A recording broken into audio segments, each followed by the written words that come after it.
Thank you very much, Mr. Speaker. It is an honour for me to rise today in the House of Commons from my new perch here in the back row, Mr. Speaker. It's my first speech since taking this spot to engage with more Canadians as I have in the last month, Mr. Speaker.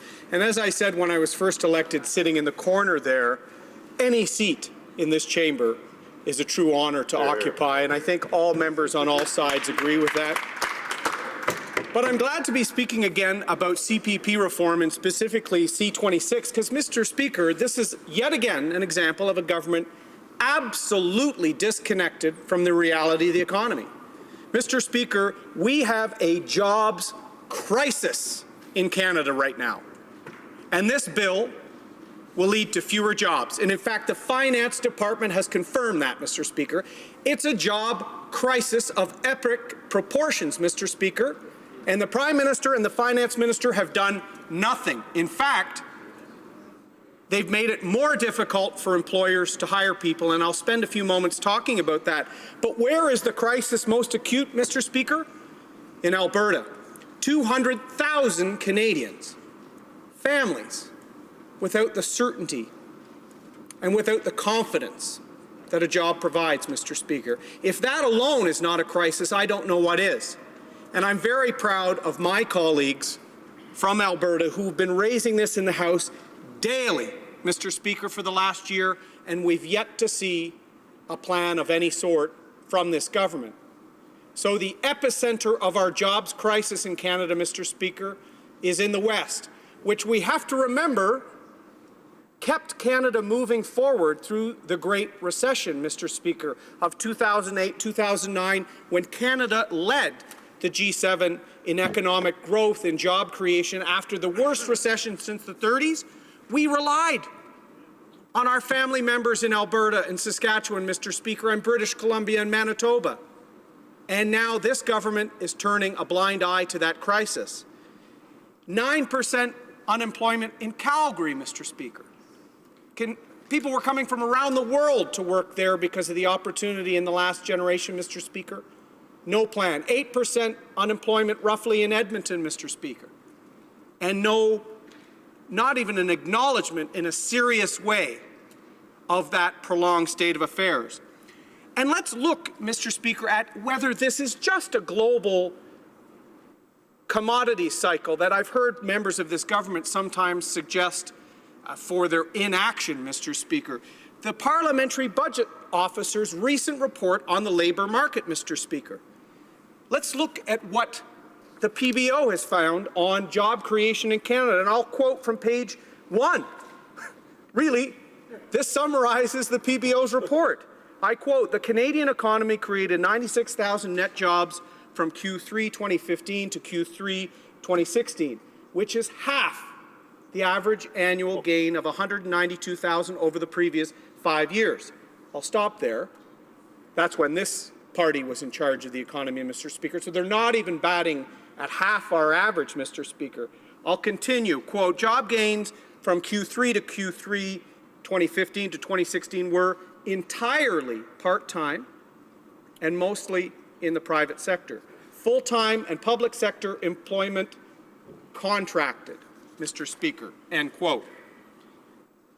If that doesn't underscore the crisis we're experiencing, Mr. Speaker, and if that's not a call to action for this government, when are they going to come to grips with the economy?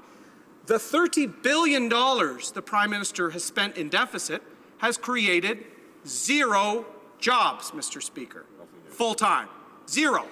So you'll hear the Minister of Innovation and the ACOA Minister, who's in Mississauga, I might add, speak about jobs. Those are part-time, Mr. Speaker. So we remember the election when the Prime Minister said, the third-party leader at the time said Canada was in a recession. False, Mr. Speaker.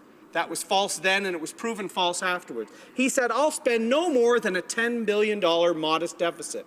Another false claim, Mr. Speaker. He spent 30. And why did he say he was going to go into deficit? To stimulate job creation. False, Mr. Speaker. He's created 0 jobs, according to the PBO, on a full-time basis. This is the job crisis we're in, Mr. Speaker. Yet the Prime Minister is going around the world spending our money elsewhere and has no plan for job creation at home. The last time I rose in this House to speak on this very subject, 2,000 jobs at Bombardier were lost. So this isn't just a jobs crisis in Western Canada, Mr. Speaker. It's a Liberal job crisis. What is worse, unemployment has remained fixed for young people at 13%, Mr. Speaker. Unreasonably high. And what was the response of the Finance Minister? Our young Canadians should get accustomed to job churn. That's a shameful absence of leadership, Mr. Speaker. In fact, I think it's the modern equivalent to let them eat cake. A comment that is so disconnected from the reality our young people are facing. Rather than saying we're working on innovation jobs, working on clusters, working on making sure there's more people going into the STEMs and into coding. No, you better get used to unpaid internships and being underemployed. Mr. Speaker, that's a failure of leadership. Why are we in this crisis, Mr. Speaker? Well, taxes are going up on people, on job creators, and on entrepreneurs who are highly mobile. Taxes are going up on small to medium-sized businesses who've had their tax reduction decreased. We have a carbon tax, which on the weekend the Environment Minister said would make our economy more competitive, showing just the height of her disconnect from reality. And today we're discussing a payroll tax, Mr. Speaker. In 1 year, the run-up of the deficit and the taxation on people, on businesses, on consumption is unparalleled in Canadian history, Mr. Speaker. In fact, it would take multiple Liberal governments of the past to introduce so many different types of tax increases. 1 year, Mr. Speaker. Bingo. What did Finance Canada say? Getting back to C26, what did Finance Canada's own report say about the CPP reforms? 10,000 plus job losses as a result of these reforms, as a result of this bill in the coming years. So we're in a jobs crisis. We're creating a carbon tax that will raise the input costs for manufacturers in Ontario, for farmers in the West and across the country, for people hauling lobster and trying to get it sent over to Europe to be sold, for the lumber industry, Mr. Speaker. Higher costs on all of those people translating into higher costs for families and seniors. And now we're doing a payroll tax that the minister's own department has said will lead to 10,500 job losses in the coming years, Mr. Speaker. Shame. His own department. Shame. It's actually staggering. What have the leading groups that work with employers said? The Canadian Chamber of Commerce and the Canadian Federation of Independent Business have both implored this government to not bring in a payroll tax at a time where we're trying to get corporations, small and large, to free up, to hire, to use some retained earnings and hire 1 or 2 more people. We're putting a payroll tax on them and stopping that. Whether it's a 1% increase in premiums today or a 4% on upper form premiums in the coming years, Mr. Speaker. I go back, as I said many times in this House, there is no crisis in retirement savings, Mr. Speaker. In fact, who claimed that the media was, quote, fear-mongering, unquote, with regards to the retirement crisis? The Finance Minister. Wow. In his book with his actuary at Morneau Chappelle, Fred Vitesse, in a book called The Real Retirement, they said it was fear-mongering. Well, the Finance Minister is now relying on that fear-mongering to bring this bill towards the help. And who does it help, Mr. Speaker? In fact, Ipsos Reid showed that 70% of Canadians don't realize that retirees now don't benefit from anything in this House, or even people near retirement won't benefit. In fact, Fred Vitesse, the chief actuary at Morneau Chappelle, has said this will only help 8.7% of middle-income Canadians with boosting some retirement. So not people on the low end that we were trying to help in government, Mr. Speaker, with GST reduction and other things, not people at the high end, but only 8.7% of the people in the middle. So that translates, Mr. Speaker, to 5% of Canadians that in the future might have some modest increase to retirement if they don't use RRSPs, if they don't get the value in the home, if they don't use the TFSA that Minister Flaherty brought in, Mr. Speaker. So potentially 5% benefiting while 95% of Canadians pay, and while employers who were imploring to hire more people are forced to pay premiums on every new person. So it is shameful, Mr. Speaker, in the midst of a jobs crisis, this government is introducing yet another tax that will lead to more Canadians being unemployed, Mr. Speaker. We must stop it here. We've got to focus on job creation for the future. Thank you. Questions and comments. The honourable member for West Nova. Yes, thank you very much, Mr. Speaker, and I congratulate my colleague across the way on his speech. And we've heard from the other side, the Conservatives get up one after another and talk about it being a payroll tax and the difficulties that will be in enhancing the Canada Pension Plan. I wonder, though, Mr. Speaker, if my honourable colleague agrees that the Canada Pension Plan does good for Canadian society. Canadians overwhelmingly support the Canada Pension Plan, and if you would do so and speak to why the Canada Pension Plan is a good thing for this country. Thank you. Honourable member for Durham. Thank you, Mr. Speaker, and I'd like to thank the member for West Nova for his question. In fact, I look forward to speaking at the annual dinner in his riding of the other team in a week and a half, Mr. Speaker. I look forward to being back there. What CPP is a good thing. None of us are saying that. But if you'd noticed the last minute of my speech, I spent time dissecting the crisis in retirement. There is no crisis. Who said there's no crisis? The finance minister in his book that he was selling to Canadians. Now he's selling them something else, Mr. Speaker, entirely. Right. And I've tried to focus on my remarks on that using Finance Canada's own statistics. So we have a government here that loves to get elected saying, we're all about evidence-based decision-making. Well, what does the evidence say? Finance Canada say 10,000 jobs lost as a direct result of this bill. In the midst of a jobs crisis already gripping this country, for a perceived retirement shortfall for a small gap of middle-income Canadians who could be helped through TFSA enhancements, through their household, what they take from the sale of their home, through RSPs, Mr. Speaker, through the economy doing better and wages rising. This will likely lead to a wage freeze and fewer jobs.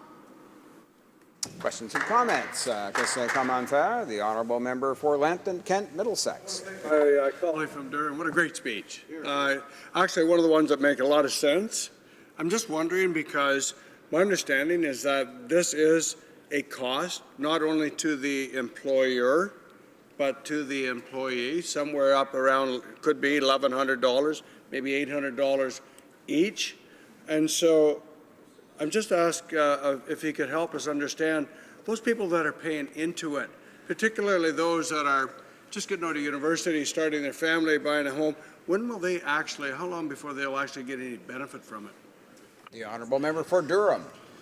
Thank you, Mr. Speaker. And I'd like to thank my friend from Lambton, Kent, Middlesex, a great part of Ontario, and one of the most alarming absences of leadership on the government side has been in response to my friend's questions about the closure of an old processing facility in his riding that's been employing people for 2 centuries. Yet because the minister won't grant an exemption to this heritage property, there's another example of a dozen or so jobs lost. We're in a jobs crisis, Mr. Speaker. We bring it to the floor of this House every day, my colleagues from Alberta, my colleagues from Ontario, on both a small and a large level, and the government is disconnected with how that affects families.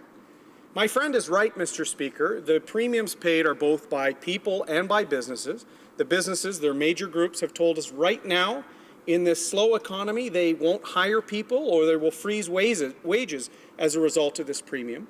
And younger people won't see a benefit for decades, Mr. Speaker. And Fred Vitesse, the chief actuary for a firm called Murnau Chappell, I can say that name in the House, Mr. Speaker. I can't say the name of his co-author, the finance minister. He has called the fact that there is no crisis, Mr. Speaker. And even this perceived CPP enhancement will help fewer than 5% of Canadians, because only 8% or so of the middle class need an enhancement. There is no crisis, Mr. Speaker. If you're trying to do something for a very, very small subset of Canadians that will unemploy tens of thousands, That's the wrong decision, Mr. Speaker, and we've got time to stop it. Questions and comments? Question commentaire? The Honourable Parliamentary Secretary to the Government House Leader. Yes, Mr. Speaker, and it's great to see my colleague and his wish him well in terms of his leadership bid. And being one of those leadership candidates, I'm wondering if he would share with the House what he really feels about, like when I listen to the Conservative arguments against and why they're voting against the CPP enhancement, I would ultimately argue you could use those same arguments against why we have the CPP today. And I'm wondering if he could tell us what his personal thoughts are about the current. And if he says that the current is okay, is there a situation where he would see the CPP payments being enhanced? Is there a time or a scenario where they could be enhanced? The Honourable Member for Durham. Thank you, Mr. Speaker. I'd like to thank my friend from Winnipeg for wishing me well. I was in his city a week or so ago with my friends from Interlake and Brandon at the Free Press Cafe, where people were quite open with their concerns about the carbon tax, Mr. Speaker, and the farmers in the Interlake who know that they'll be paying thousands more just on the increased cost of diesel, Mr. Speaker. Right. In fact, small and medium-sized players, businesses, have little margin. And this government's going after that margin, Mr. Speaker. They don't want you to take anything home and put it in your jeans at the end of the day, Mr. Speaker. That's what I heard loud and clear in friendly Manitoba, Mr. Speaker, and I trust he's hearing the same. What I'd remind him of, and nobody reminds this House of good Liberal virtues more than that member because he's up quite regularly, but we heard incessantly about the need for evidence-based decision-making, Mr. Speaker. When that member knows, and when he goes into his caucus this Wednesday, I ask him to stand up to the Prime Minister and say, Prime Minister, Morneau Chappelle's chief actuary has told us this bill will lead to job losses while only targeting a small percentage, less than 5% of Canadians who are in the middle class decades from now. But if that's what we're trying to do at the risk of losing potentially plus 10,000 jobs, why would we be doing it in the middle of a jobs crisis, Mr. Speaker? It's time for him to stand up at caucus and ask the Prime Minister to stop waging a war on job creation.